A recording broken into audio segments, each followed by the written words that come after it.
Yeah, definitely. I think a lot of it has to come from the fact that we don't really celebrate good players. We celebrate good content creators Good as of today. entertainers. Yeah. Yeah, good entertainers. And right now, that's not the case. I mean, not just Destro, but hello ladies and gentleman, स्वागत है आप सभी का game on air by sports कीड़ा में। मेरा नाम है रंजीत मांबा सीनियर पटेल और आज हमारे साथ जुड़ने वाले हैं मोगो ई स्पोर्ट्स के CEO Sunny Bhandarkar. Sunny, welcome to the show and of course it's an absolute pleasure having you here. I am very excited for the conversation, but before we jump in the questions, how are you doing? doing fantastic. Thank you. It's a pleasure to be here with you. Really looking forward to this. Yeah, no, but let's just jump right into it, right? For the uninitiated, I need you to explain what MOGO Esports is, what's the vision, what does it stand for, and how has this entire process been for you? Sure. So MOGO Esports, of course, we started this company to give a career pathway to Yeah. every aspiring esports athlete. Especially, we work on the university sector. Initially, we were the people who introduced esports as a part of the curriculum of AIU, which is the Association of Indian Universities. So right now, if you look at the Association of Indian Universities, you can actually go and get a certificate which helps you get a job, and also scholarships in the abroad universities. So that's the vision. Mainly, we just wanted to give a career pathway to every single esports player out there.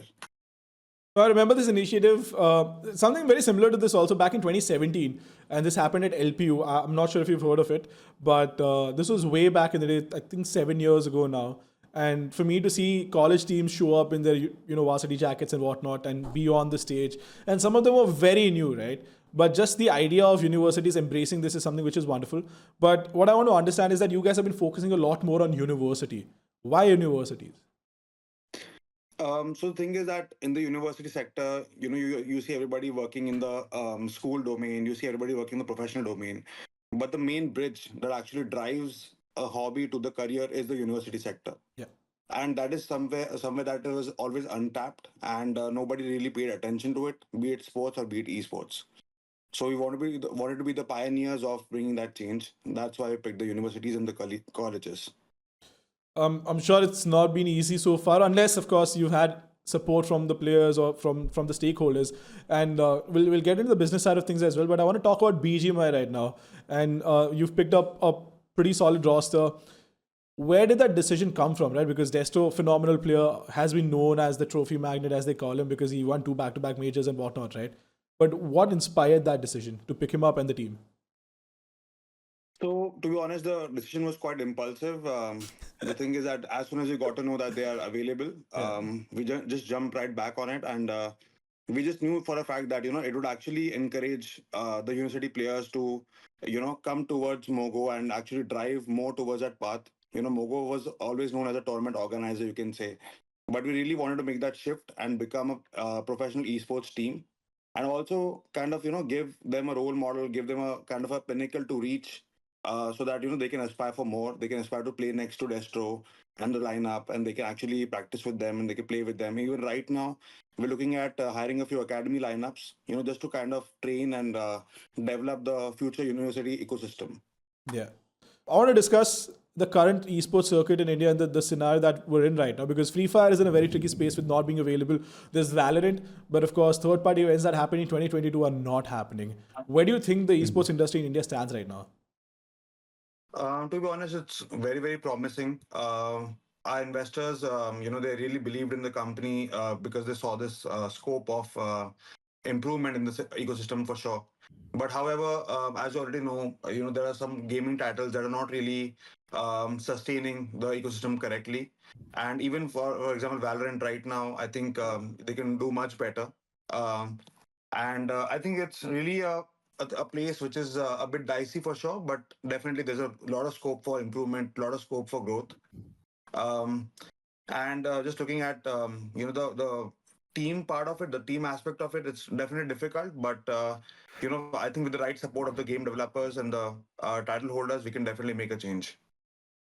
So, how important do you think is the publisher support in this case, right? Because with Valorant especially, knowing how closed off the circuits become, what's your perspective on it? What's your take on it? So of course, Valorant, as you all know, they're really strict, and like really they want to have the you can say they want to have the major hold on the titles and on the events and whatnot. But I really feel like it's very good if the developers or the publishers can become a bit more open to kind of allowing more tournament organizers to organize tournaments and let them play, sometimes that can actually allow the game to be broad based in a much better fashion. Yeah.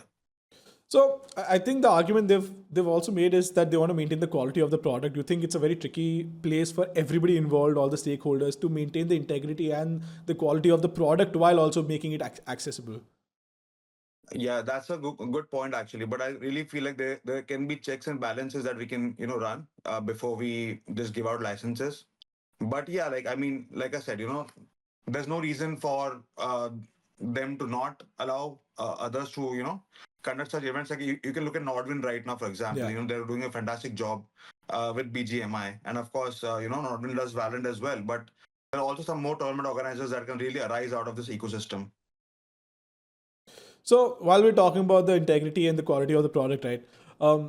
There's a different aspect to it, which is the players. And a lot of times there are players who get inspired by their idols or whoever it is, right? You can talk about a kid in the first year of college who's 18 or 19, wants to go pro, has the skill, can potentially go pro, but does not have a long-term vision because they don't understand how the business works, right? A lot of times they have no clue where the money with the organization that they want to be with comes from or what the revenue sources are. And a lot of times they commit to something that they can't get themselves out of. How important do you think is it, especially for example, let's say a promising Valorant player who has the skill, who wants to go pro, has no clue how the business works? One, what advice would you give him, and how important is it for him to understand or for them to understand that, hey, this is where the money is coming from and this is how sustainable it is? Yeah, I definitely feel like there's some education that needs to be imparted to the players, especially. Like I said, they don't really know what the career pathway is. For the most part, players believe that it's just a matter of luck. But to be honest, it's not the case. If you actually practice, if you actually perform, just like any other sport, there's the possibilities are limitless. And just for that reason, we are tying up with the universities that we have as partners. We have more than 100 universities which are partners with us. We plan to run a certificate course which kind of trains or kind of imparts some knowledge about how they can grow and what are the aspects where they can be a participant of the ecosystem. It doesn't have to be a player. It can be, let's just say, an overlay artist, or if it's a casting or streaming or whatever. So we're trying to really educate the next the future generation of esports players. But definitely right now I feel like there's a lot of gap between the vision and what they think. They, like I said, the career pathway is very unclear and it's very blurry to any single esports athlete. Even right now, looking at professional players, for a fact, they don't really know, where, what else can they do? For example, like if you see a team losing, they feel like, okay, you know what, if I lose, if I go away, I'll just be kicked out. But, just for that reason alone, it really needs to be taught to them. That's not the only way, or that's not the only thing that you can do. It's not just a player. You can be a manager, you can be a coach, you can do a lot in the ecosystem. I want to understand this better from you in terms of how does an esports organization run? What do the day-to-day operations look like? What do the finances look like? And the reason I'm asking you this is so that the players who are aspiring to become professional players have better insight on this. And I have a lot more financial questions, but in a rudimentary manner, right? How does an esports organization function for somebody who's a budding professional player? Okay, so first of all, as you all know, we were tournament organizers earlier. Just recently, we made the shift into the pro esports part of it, and getting a team is easy, but maintaining them is a huge headache, honestly.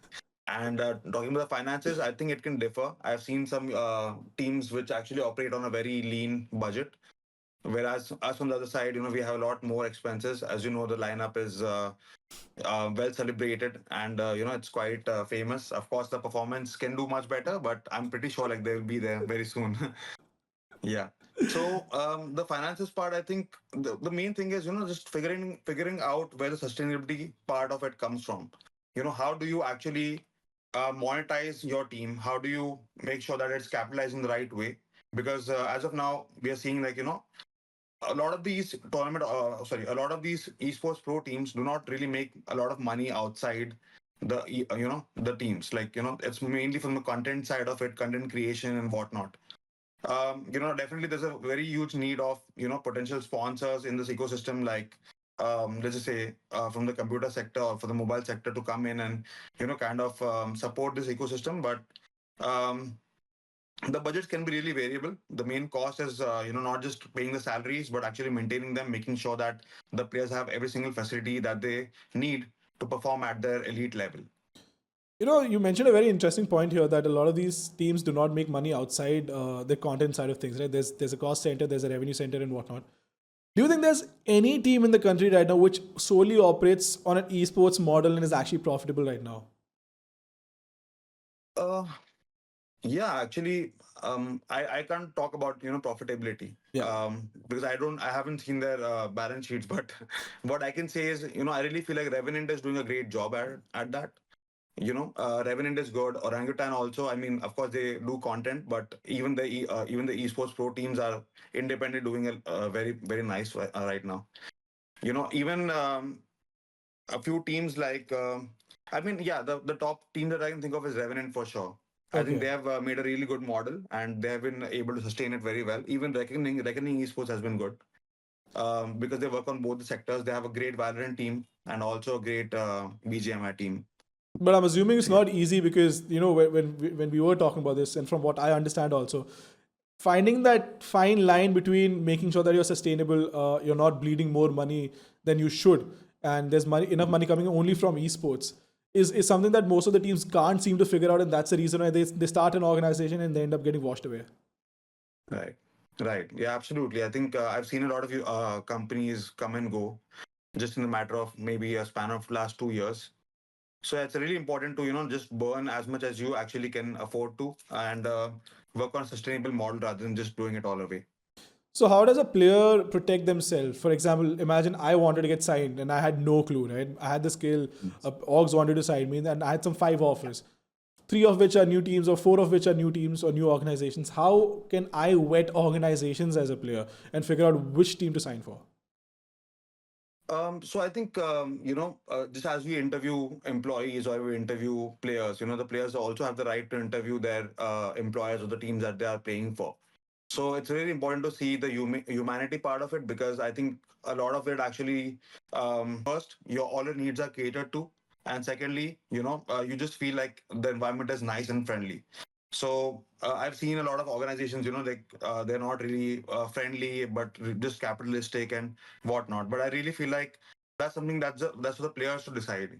And that really have to vet out, who is actually going to be my friend and family, not just a company that pays you more money. It's not just about which company pays you more. It's about how you guys can together, um, bring something to the table that's actually special.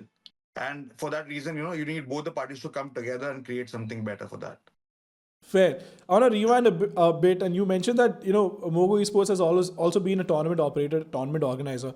Now, because you have a team and you've also been a TO, you have a much broader perspective on a lot of issues that players and org owners keep tagging on Twitter or on social media.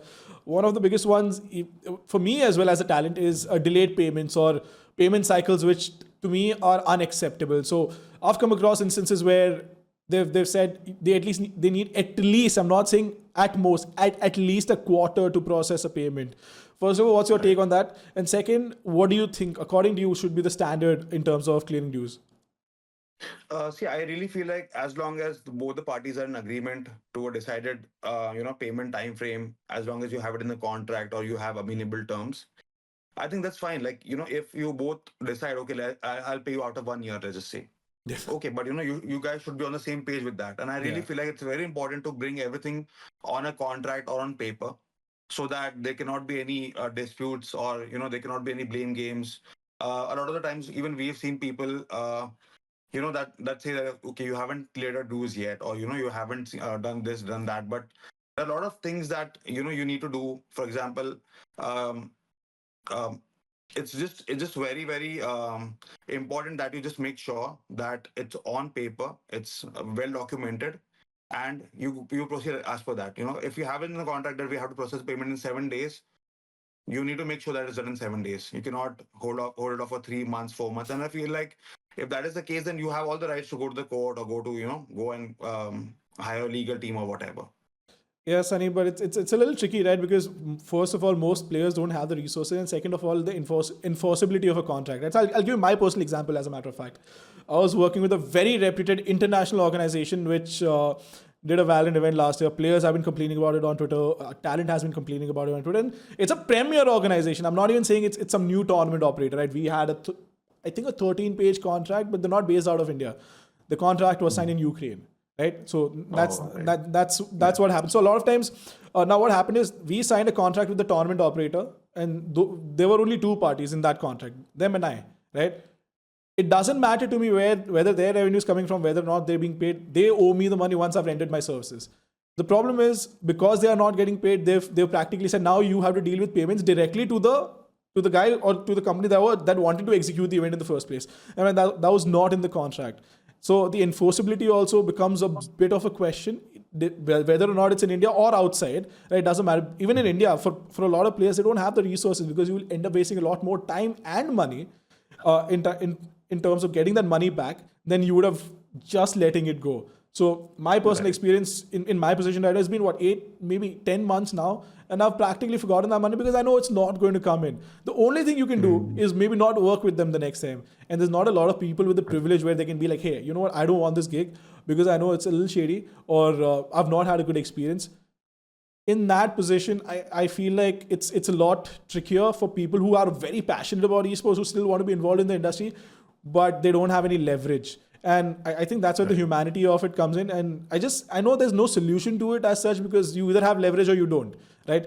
But what's your personal take on it, apart from the business side of things, that when something like this happens, how do you let somebody know that, hey, it's okay to stick around or it's not okay to stick around? That's why I feel like the need for a legal team or just legal counsel is very important, because just so that you know before going into the contract what you're signing up for. And that really plays a very huge role in that. And as you said, not everybody has access to those kind of privileges, but that's something that we feel like it's really important to make sure before entering into a contract. Yeah. Incredible. But talking about Destro again, like going back to BGMI and the way he's played, the way the entire team has had their history. Now, because we're talking about context, I want to sort of touch upon the history of the teams that he's been on also. Not very long durations.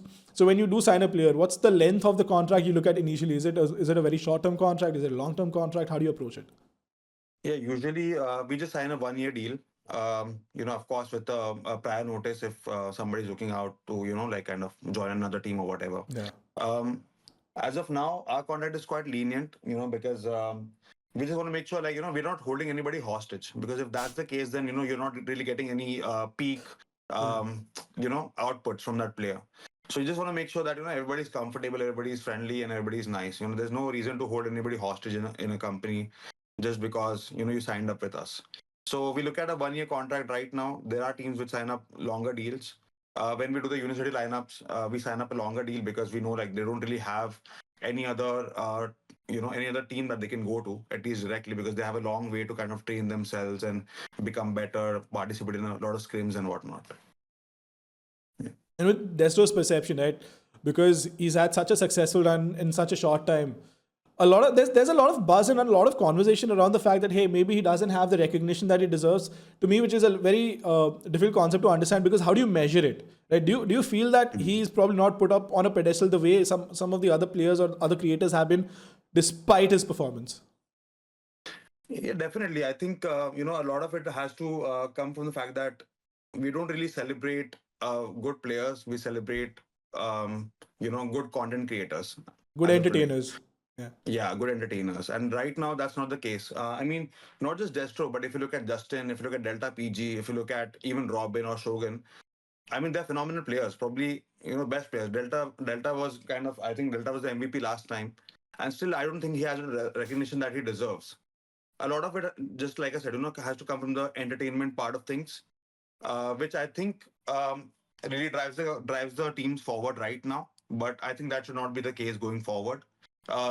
Fans also need to understand. I mean, I'm so grateful for the fans that the loyal fans actually are loyal supporters. They don't really care about, okay, Destro ne ye reel dala ya nahi dala. They just care about, okay, how is Destro performing? That's all they care about. Yeah. But tell me this, right? While we're talking about perception and the fan following and everything, all the fluff that comes with it, there are two giants that I think are very synonymous at this point with BGMI, which is GodL and Soul, and they've been around for a very, very long time, right? And they've had creators, they've had teams, they've been conducting their business for a very long time. Has there ever been a time where you sit down and try to understand what the business model is or how they conduct the business, maybe tear a book from their page, and what's your general perception of how they've been handling this entire scene for themselves and of course for everybody around? Yeah, definitely. I mean, there's a lot that you can learn from Godlike or from Soul. Like I said, the content creation has been a major contributor to their success. Um, but our business model is slightly different, and that's not just what we focus on. We want to tackle each and every single thing in the ecosystem, be it tournaments, be it education, be it having a pro team, and so on. So even we are working on developing our own game very soon. So you'll be seeing that also. Your So, own game. yeah, what we are doing is very, very different than what they are doing, but definitely there's a lot to learn and there's a lot that you can grasp from their success so far. Can you elaborate a little more on what's different? Like how exactly and how precisely is it different? It's different because, like I said, Godlike and Soul are not really working on tournament aspects of things right now. They might have some events or some festivals, but they don't really do tournament organizations. And our main thing is the university sector, like I said. And we always try to be the feeder system for the pro side of things. So that's the main target that we focus on. Esports pro team right now, of course, it's new, and of course we want to make a huge change in that sector. But our main focus is always going to be how do we produce more esports players by giving them a career pathway, like I previously mentioned, which is not the case with Godlike and Soul. So what we do is a bit different. Like you can look at Insidious from Hyderabad Hydras. He's actually a product of the university ecosystem that we created. And there's a lot of players that you can see right now. There's Victim from who's playing for MOGO right now, who was just a mere college student, and now you can look at him like he's come a very long way, and he's playing very well. And also, we're looking to do the same thing what we did with BGMI to Valorant as well, by bringing a great lineup to aspire more esport athletes to play with them. So this brings me to the question, like, so when you make a feeder system from university to professional teams and whatnot, right? What are the economics of it? Where's the revenue coming from, if at all, if there's any revenue to come from, or what's the approach towards it? Like, how do you approach it?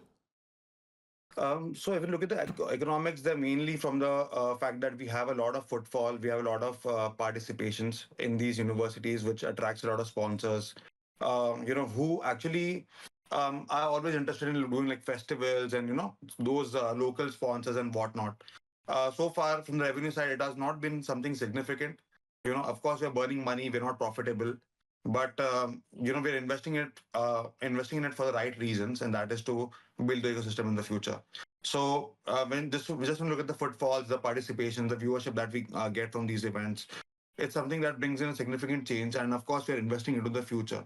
We're not looking to make a gain in the next 3 years or 4 years. We know it will take a good 10 years maybe, but that's our business model, and we're good with that.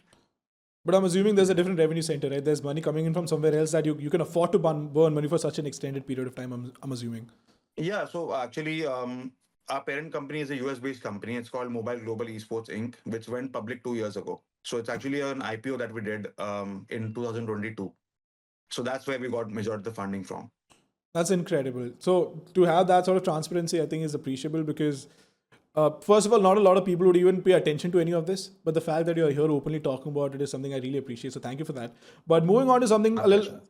something a little more fun, a little more tricky. Right? A lot of org owners are very public facing, and it has its pros and cons, of course. Any PR is good PR when you have more people who are available, more people. There's more brand recall. There's people either either following you, either recognizing you, whatever it is. Right. At the end of the day, more eyeballs, more revenue. Great.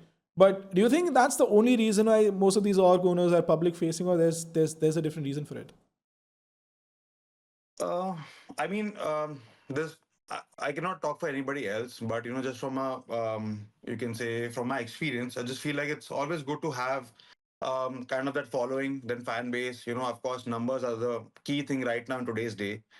I think that's what they aim to capitalize on, and good for them. Yeah. That's Yeah, I think that's pretty accurate. But going back to the university aspect of things, right? You were the first organization that picked up a university team for Valorant. What was the thought behind that? Because when you limit yourself to a player base, right, and that's university, they don't have a lot of experience. Sometimes they might be great players. You might be able to polish them into better players.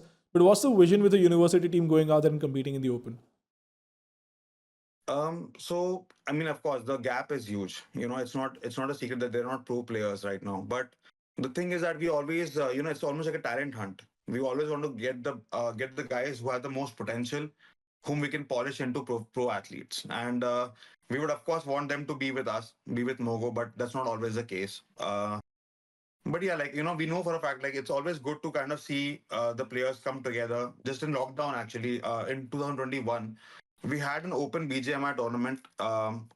Or I think it was PUBG back then. But yeah, we had a tournament. We got around 450 colleges that participated, and these colleges themselves did not even know that they had those many players. Yeah. When we would talk to the principals or to the vice chancellor, they would say, "No, no, sir, sorry, we don't really have an esports team." So I had to actually go and engage directly with the players, do it online, do like a social media post online and make sure that everybody knows and they can play directly from themselves. So really, I think the main thing is that the educators or the institutions, they need to push it to the maximum, because it's no secret that they want to create jobs. They want to make sure that their students or their alumni have a good way to go, and they actually develop a good career.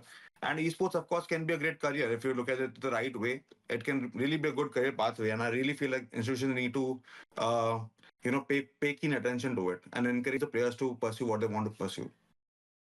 Fair enough. But so when you go out there and sign these players, or any player as a matter of fact, university or not, what are the markers that you look at? That hey, this person would make a great fit for the team. And apart from performance, of course, because that's obviously something which is very important. But what is that one marker that will absolutely convince you to have them on the team? So the main thing is what we actually look for is team spirit, because not everybody has that team spirit, and not everybody can be a team player. And we just need to make sure that they're cohesive and they can work in a team. And I think that's something that's not as easy as it sounds. That's really difficult to get. And of course, we look for somebody who has the most potential, who has a good IQ. It might be different roles that we are looking for. It might be a good IGL that we're looking for. It might be a good assaulter that we're looking for. So it really depends on what we're looking for. But for the most part, the main thing that we look for is team spirit. Yeah, no, I think that's a fair answer, because a lot of times you might have the best performance on the best performers on the team. They can't gel well. Everybody has their baggage that they come with, and sometimes it's just an absolute disaster. So not an all-star team, something that would fit together. I think that's pretty phenomenal.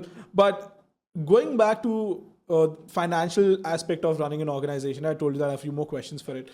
Let's assume that we're building a case study, or we're trying to explain to somebody who's not very well versed with esports, or maybe even the economics of how traditional sports works. Imagine you're explaining this to a 17 or an 18-year-old, right? And then answer these questions.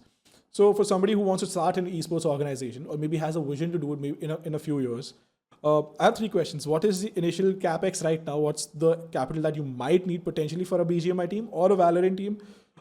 Where does that revenue come from? What all are the sources? And how long should one generally expect for the burn to last, or for the organization to not be profitable? Okay, that's a great question, by the way. So I would say number one, the capital that you need, right? It really depends on the player that you have, or that you feel like, it's not difficult to have a team maybe just in 1 lakh rupees, but you'll get those players accordingly. The main thing that's tricky is actually getting the slots at those competitions, because not everybody gets a slot in those tier 1 competitions. You'll probably get a few scrimmages, or you have so many illegal paid scrims right now that are going on. So that's the best maybe that you can get right now. But of course, revenue comes from prize pool.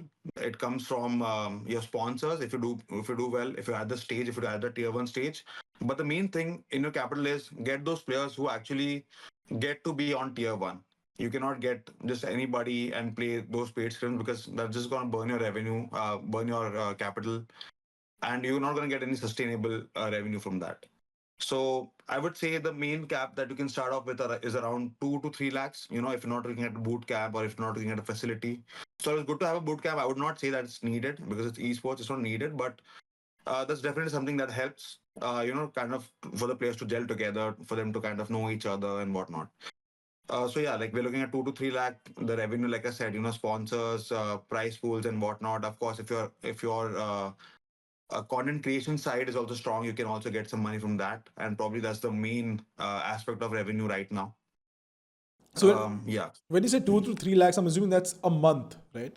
that's a month. Yeah, Yeah, that's a that's a month. month because Correct. I think that the timeline of it is very important. That would translate to, let's say, 24 to 36 lakhs a year, right? And that's Right, right. that's not a small amount of money for somebody who's just getting started. It's a Yeah. huge amount of money to burn and it's a huge commitment. But talking about revenue, right? So a lot of times people struggle with how do you even calculate what is the potential revenue? So when you sign a brand deal, right? For an influencer, it's very simple. The amount of impressions you might get, the amount of views you might get, and you might associate a cost per view, and maybe it's zero point 0.3 and you have a million views, that's 300,000 rupees, right? But as an organization, is there a formula that you use, or it's all a ballpark depending on who you have? It's all relative. Like you said, it's all relative. It's really a matter of course, it's all the numbers, the impressions, the reach, and whatnot that you get. That's very important. But also, there's some brands that you can find who just want to be with the elite players. Who just want to support the elite players, who want to be synonymous to victory. To winners. And for that reason, I think if you perform really well, even if you don't have that content creation or that impression that you're looking for, see, it's all relative, right? If you actually play well, you'll of course attract a lot of fans and a loyal fan base, which is there for your skills, not for your socials. So it's all relative. If you play well, of course, brands are gonna come jumping to you. But again, all they care about is how much reach are they getting, and how much impression are they getting. At the same time, you can look at Nike, for example. Nike has been, I think, the first comers into the esports domains. And it was not really just for the fact of, because it's League of Legends or whatnot. It was just for the fact of, they were the best teams. They were performing really well. And, as you know, Nike just wants to be associated with the winners out there. I think you make a great point over here because at least to explain to the Indian audience, the easiest example would be MRF, right? Associated with excellence. Yeah, you had Sachin on it, Rohit Sharma, Virat Kohli, and whatnot. And I think there was an entire generation from 2000 to 2007 which ended up getting an identity crisis with MRF because they thought it was a bat manufacturer and not a tire manufacturer. So Yeah. I think you make a great point with the fact that sometimes they just want to be associated with excellence, and then obviously there's no formula that you can apply.